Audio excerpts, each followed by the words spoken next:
Managing anxiety through yoga. Why yoga for anxiety? When we look at the biological mechanisms, we see that Streeter et al., they have done a wonderful research in the year 2007, where they were able to demonstrate that a single session of 60 minutes of Iyengar yoga led to increase in the GABA levels in the left thalamus of the brain. And this increase was almost 27%. In the beginning, they compared it, with reading, but that later on they matched it, with walking also, physical exercise, treadmill walk also. So calorie-wise, the intensity was matched, but still, in this match study also, using the magnetic resonance spectroscopy, they were able to demonstrate that in the left thalamus, there was an increase in the level of GABA, which was significantly more than exercise by doing yoga. And there was an immediate effect. And this effect actually, was cumulative. And at the end of 12 weeks, also the effect was sustained. And they showed that at least, one session per week should be done to maintain that GABA levels in that range. Similarly, researchers have shown that yoga practices, especially, inhibit the areas related to fear, aggressiveness. All this goes to amygdala, the limbic area, and they also generate a kind of a high or a kind of a bliss. So that is probably the central mechanism is due to enhanced GABA levels, because whenever the central GABAergic tone increases, person feels very calm and relaxed. In fact, the drugs that is used to immediately reduce anxiety are the group of drugs known as benzodiazepines. So these group of drugs basically act by increasing the GABA levels. So here we see that yoga comes up as a very beautiful, alternative to these kind of pharmacological agents, which actually have a lot of dependence potential. As you would have, read in the anxiety class, that in the short term, management of anxiety, benzodiazepines are used, but they are never recommended to be taken beyond 2 weeks, because they have very strong dependence potential. So here, yoga comes as a very beautiful add-on, which can be started along with medications, and slowly, as the benzodiazepines are tapered down, the yoga intensity can increase. And by the end of 2 weeks, we also see that the effects of yoga start manifesting up, and they peak by 12 weeks. So in that way, I feel that yoga becomes a very natural, a biologically proven kind of a add-on in managing the anxiety disorders. So this Om chanting research, we saw that the amygdala, the limbic area, got deactivated by Om chanting. And if you do not want to chant Om, you can simply do the humming also. That also has a very calming effect. Yoga possesses a buffering action on the hypothalamo-pituitary adrenal axis, where it downregulates it, reduces the cortisol levels. And one of the bottom-up approach through which yoga practices, which send the signals from the periphery to the center, is probably by enhancement of the vagal tone. So vagal tone is the bottom-up, and the GABAergic tone is top to bottom kind of a approach through which yoga reduces anxiety. So as I discussed, the pharmacotherapy, though, it is indispensable. All the evidence that is there for yoga is as an add-on, especially in clinically diagnosed anxiety disorders. I'm not talking about anxiety as a comorbid symptom in other medical conditions. That general anxiety as a symptom, yoga is very effective. But when it comes to diagnosed anxiety disorder, like generalized anxiety disorder, panic anxiety disorder, various kind of phobia, social anxiety, there yoga's role so far has been proven as a beautiful add-on. Also, yoga is safe, it has low cost, low stigma, and it is self-empowering. In anxiety, we see that a person starts losing confidence. He also reports his performance and efficiency coming down, cognition levels coming down. It is here also that yoga has a overall effect, and it can reduce the attacks, the panic anxiety attacks also. So we have a anxiety capsule that we have put up in our YouTube channel, and a lot of people give very positive feedback about that capsule, which you are going to actually study. So 8 RCTs have been done, and these show that the yoga type of yoga that have been used are Sudarshan Kriya Yoga, which is a pranayama based yoga, Vinyasa Yoga, which focuses on slow body movements and relaxation, and Iyengar Yoga is predominantly asana based. And these meta-analyses reveal short-term effect of yoga on anxiety disorders, but the large effects compared to active comparators are not seen. So yoga may be an effective and safe intervention for anxiety. This is another study where Hatha Yoga for acute and chronic treatment-resistant mood and anxiety disorders. So these are more complicated cases where also a mild positive effect of yoga has been observed by a number of studies. So this is on Hatha Yoga. Post-traumatic stress disorder also carries a lot of anxiety component, and here number of trials have been done which favor use of yoga intervention. Overall, we can see the effect size of 0.47, yoga versus no treatment. And so this is minus 1.10. This is quite a good kind of a effect size. And when compared to other active comparators like mindfulness and other Tai Chi and other mind-body practices, still it has a added advantage, goes up to 0.31.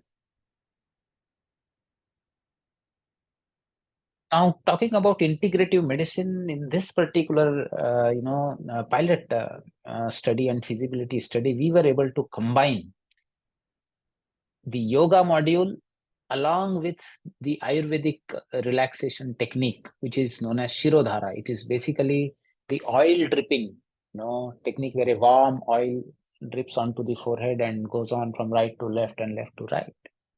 And in this particular study, we were able to observe that adding Shirodhara had an added component of enhancing better sleep and also enhancing the cognitive functions better. And both the interventions improved the clinical symptoms. So yoga and yoga plus Shirodhara, adding Shirodhara further improved quality of sleep and cognitive functions. This I already discussed with you. This is another important meta-analysis which assesses the effect of mind-body exercises on heart rate variability. And we see here that overall the 0.58, kind of a effect size that we see the mean difference, which is, moderate to good kind of a effect that yoga can bring about the change in the LFHF ratio towards parasympathetic dominance. Of course, not only yoga and Tai Chi, which have similar practices. So that way, this is another mechanism through which yoga can be useful. Now, when we look at yoga philosophical understanding, of anxiety, we see that among the 3 mental attributes which yoga understands, the fire component is more in anxiety, fire and air. That makes rajas. And this disruption in Triguna has been observed in our previous study also, which leads to this chitta udvega, chitta vikshepa, they say about anxiety. And looking at the generation of kleshas according to Patanjali, from ignorance comes the sense of I-ness as different from the universe. And then this separate I starts, developing very strong likes and dislikes. And this is a cycle through which strong likes and dislikes strengthen the I-ness. It means my identification of my existence only with my mind and body complex. The higher this asmita is, the more will be the fear of non-existence, that is known as the abhinivesha. So we see that in anxiety, the abhinivesha is more, and in anxiety also there is, if it accelerates, there is panic anxiety where there is intense fear of death.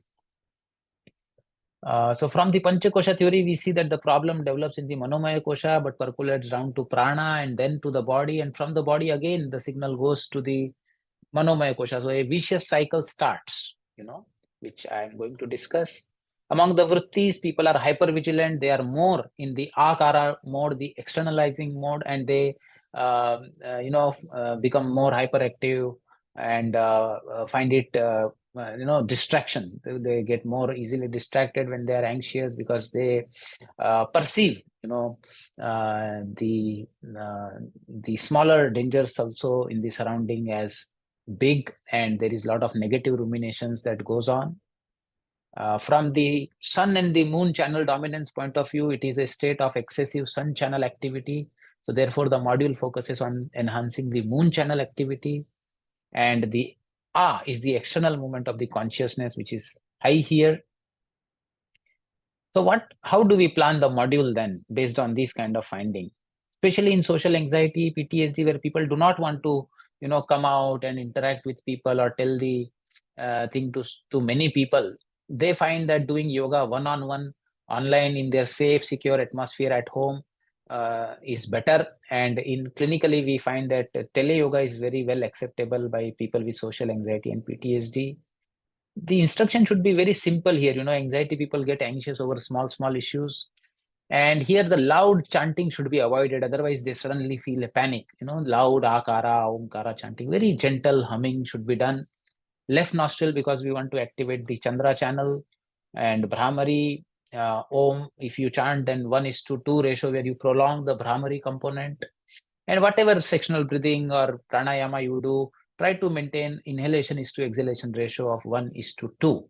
So longer the exhalation, the more parasympathetic dominance comes in. The fast breathing practices, we have to be cautious about it. Generally, the researchers show that these practices also done in a slow mode can bring parasympathetic activity. So Kapalabhati and Bhastrika, Kapalabhati especially should not exceed 30 strokes per minute. So 1 stroke in every 2 seconds, or you can go further down, 1 stroke in every 3 seconds. Bhastrika also should be done slowly, and in one cycle do not exceed 20 strokes. So in this way, it helps. And also the components of yoga, the yamas and niyamas as a lifestyle also are very important in this condition. So here, Matthew Ricard is a Tibetan monk who is the world's happiest man. And he says this person was, at will was able to produce these brain gamma waves, suggesting a very deep, relaxed state of the mind. And he says that meditating is like lifting weights. Anyone can be happy by simply training their mind. As Gautam Buddha says, kartum akartum anyatha kartum shakyam. What does it mean? It means that in the internal world, in my psyche, all of us have the freedom of doing things in an automatic way, or not to do them, or to do them or respond to the situation in entirely different way. Matter does not have that freedom. If I have a ball and I throw it to the wall, through the Newton's third law, the ball has to come back with equal and opposite force to me. Whereas if somebody abuses me, throws something at me, it is not necessary that I also follow the Newton's third law and react in the same intensity. Like Buddha did, like Mahatma Gandhi did. You may not react at all, or react entirely differently, or may decide not to take it at all. So this is the emphasis that this Tibetan monk, the Buddhist philosophy puts in, that you can train your mind. You have that power of freedom, to decide to remain happy. Mihai Csikszentmihalyi, is a philosopher who has spoken about the flow concept. So people are happiest when they are in a state of flow. What is this flow? Flow is a zone or a groove where the person is intrinsically, motivated to do a certain activity which he likes. And while preparing for that activity, the action merges in the awareness. So there is no sense of time when you do that. And this flow state usually comes when your skills match the challenge. If the challenge is optimal and you have prepared optimally and there is a matching, then this flow state comes. Also, people have reported that this flow state can come in sports, in creative arts, and surprisingly, even at your routine work. You can do your activities in blissful awareness, in a flow. So yoga, in the book, Csikszentmihalyi says that yoga is one of the oldest and most systematic methods of producing this flow state. So we see, Roger Federer or Sachin Tendulkar, when they are in the peak crunch matches, how they were able to perform, effortlessly. Similarly, if you go to a music concert and you see, that the singer is in a complete flawless state where he has become one with music, and the same state have been achieved by the meditators also. So how do you generally cope? Generally what people do in anxiety is whatever situation that generates anxiety in them, they try to avoid it. Say, for example, if a question is asked among a group of students, even if you know the answer, you won't raise your hand. You are avoiding the situation. Or if there is a talk that you have to give, you have been invited, then you would pass it on to another. So in this way, or if there is a social gathering, you avoid those situations. But this may not be the correct way of coping. Temporarily you may feel better, but what happens in the long run? After this brief relief, in the long run, you start losing your confidence more and more. And then what happens is, even a small trigger, you start perceiving danger and you start avoiding more and more situations. Not only that, you lose opportunities in life, but also slowly you will observe that this anxiety cycle makes you more and more constricted, more and more withdrawn. So that from trivial activities also, very small stresses also, you start withdrawing. And this is a life negative kind of a cycle that you get into. So you need to reverse it. So how do you reverse it? You reverse it by confronting the fear. So if you feel anxious by giving presentations in front of people, then you should give it more and more. Every week give one presentation. So start giving it with people who don't judge you, and slowly increase. So by that way, as you expose yourself more and more, the sensitivity goes down. So that is known as the exposure and response prevention. When you expose yourself and then the task goes well, it improves your confidence. Whatever little anxiety that you feel, you get confidence that you will be able to overcome it, and slowly it enhances your efficiency and you do not lose any more opportunities. So this positive cycle comes when you decide to break this cycle. Now yoga is something which can come to rescue, while you want to break this cycle. So what happens in the mind and body when you are extremely anxious? This is very important to understand. There is shaking in the body, there is excessive sweating, you can feel your pounding heartbeat, there is a kind of lightheadedness, shortness of breath, nausea, all those kind of symptoms come up. And when you see your physical symptom, they further aggravate your psychological symptom. Psychological symptom again aggravate your physical symptom, and you get into this cycle where mind accelerates the body, body accelerates the mind. And in the mind, there are whirlpool of negative spirited of thoughts. What if something bad happens? How will I do it? I can't do it. My bad. No, I don't want to do it. I don't want to do it. I want to run away. So these repeated up spirited of thoughts completely narrow your focus down, and you become excessively self-conscious, and this can choke you up. And mind slowly goes out of control, and you suddenly go blank. Whatever you have prepared, whatever you have thought, nothing comes out of your mind. You, in a way, you choke because of excessive narrowing and locking up of the mind, because of excessive speed. So please understand that speed is the problem here. When you make things slow, you become more confident. When things become speeded up, you lose confidence. So is there a better way to cope rather than avoiding things? So here, as I told you, the mind thinks, body reacts, and again, this is a increasing speed in concentric manner. How does yoga interfere here? There are these 2 points where yoga can break in. One is by breaking the, from the mind, the stress that comes onto the body. Yoga enhances your vagal tone, so doesn't allow that kind of heart racing, sweating, or shallow breathing to come up. And on the other side, mentally also, yoga can bring a change in your thinking pattern itself.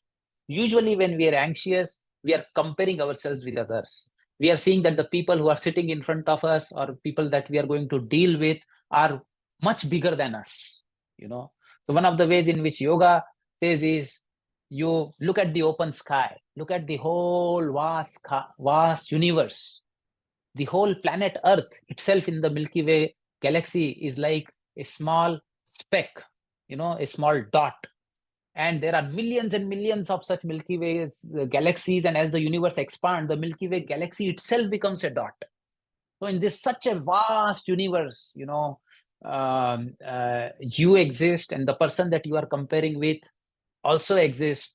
And what is there to compare? It is negligible. In that way, a person tries to connect to something expanded, opened up, and that calms the person down and reduces the concentric thinking and expands.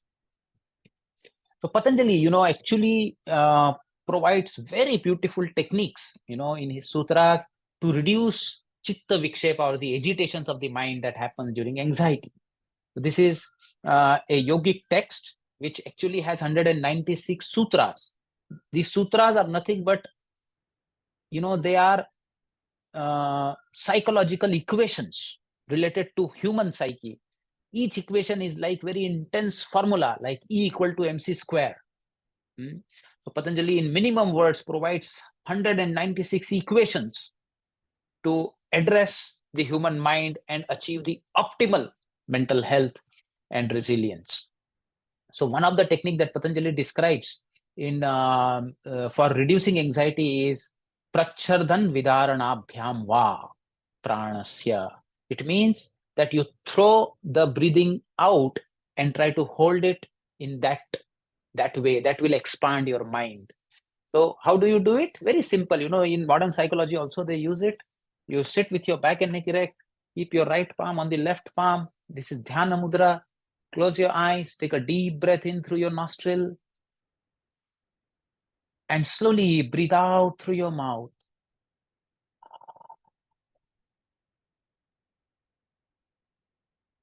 Hold the breath out for a few seconds.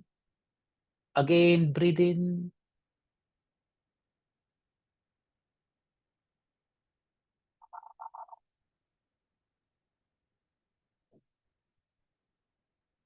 When you breathe out, feel a wave of relaxation going on from your head towards your toes.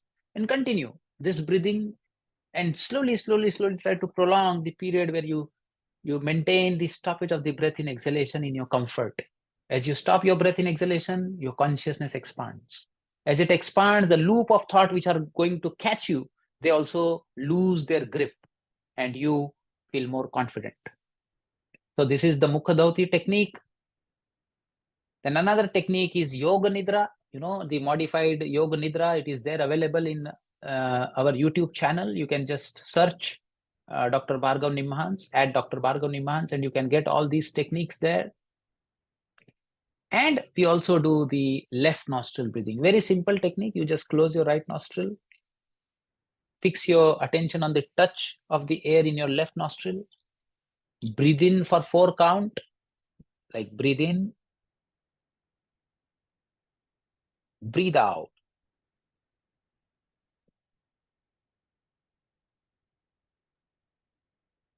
So breathe out for 8 count. Breathe in for 4 count, wait for 2 seconds. Breathe out for 8 count, wait for 2 seconds. In this beautiful cycle, you have to continue doing this left nostril breathing in the moments of anxiety. At the end of the practice, adopt dhyana mudra, drop your neck down and sit relaxed. And in your mind, as you breathe in, you have to say, I am not the body. As you breathe out, you have to say, I am not the mind. Creating a space between you and the vicious cycle of the mind-body complex. You as an observer, have the freedom not to get involved or suffered through whatever that is going on in the mind-body complex. So in that way, you try to do this, techniques of prachardhan vidarana bhyam va. Fundamentally meaning that the excessive life force that you have, you let it release. And another beautiful technique Patanjali says is Vishayavati va pravrittir utpanna manasah stithi nibandhini. It means by stabilizing the mind on one of the sense perceptions and the sensations that are arising through them non-judgmentally, then also mind calms down and expands. People usually use either the visual or the hearing aid. For visually, you can fix your gaze at a particular point and allow your whole mind to concentrate there without allowing, the thought process to enter. And then after focusing on the point, you diffuse your mind by becoming aware of the whole of the background. People do Trataka technique, where you look at a candle flame, which is kept in a windless place, and you focus on the candle flame, but you are not looking at the flame. You don't want to focus your mind. You want to defocus your mind. So while looking at the candle flame, you just become aware of whole of the background and still keep looking at the candle flame. So that reduces anxiety. And another, beautiful sense organ is our ears. Here you do not even require any effort of putting a focus on a point or putting a candle. You can simply just sit with eyes closed and focus on whatever sound that falls onto your ears. Rather than focusing on a particular sound, remain open to all the sounds in the surroundings, in all the directions with the same attention. Just listen without attaching a thought to the sound. Sitting like that, nobody will even know that you are doing yoga inside, but that will also stabilize your mind. Third, beautiful techniques that Patanjali describes is Swapna Nidra Jnanam Alambanam Va. If you have the knowledge of, how you shift from the thinking to sleep, then also you can use that knowledge to overcome the agitations of the mind. Even if the person has anxiety as a problem of his personality, by birth the person is anxious, or even if it is a very complicated, resistant kind of anxiety disorder, still, this person, for whatever time that he has this dreamless sleep, he is free from his symptoms. In fact, for the sleeping person, there is no anxiety there. So every day you are able to get complete freedom from your anxiety in this particular state of your existence. How does that happen? And is it possible to continue this state of relaxation little more longer as you get up in the morning? So this is a very beautiful state actually.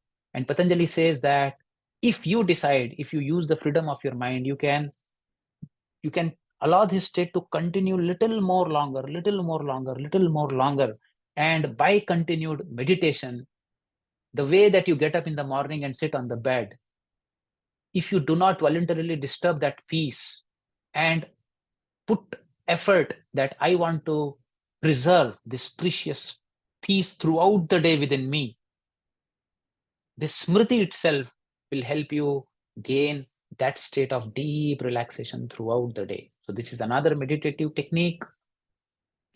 This is a very beautiful technique to break the thinking pattern. Vitarag Vishayam Vachittam. Bring such people into your mind. You have a lot of negative thinking that is going on.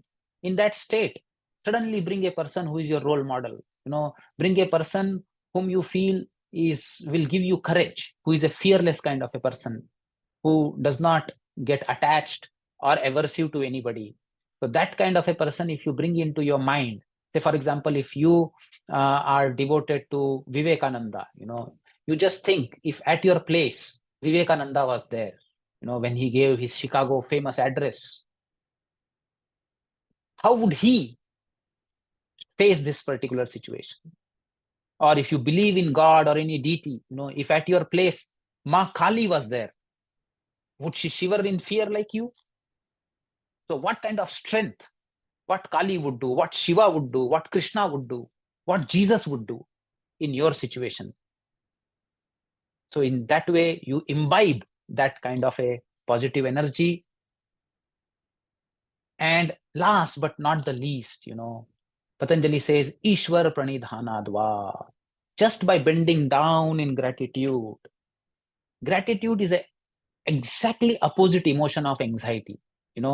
Here you expand. Here you're not self-conscious. You're conscious about another person.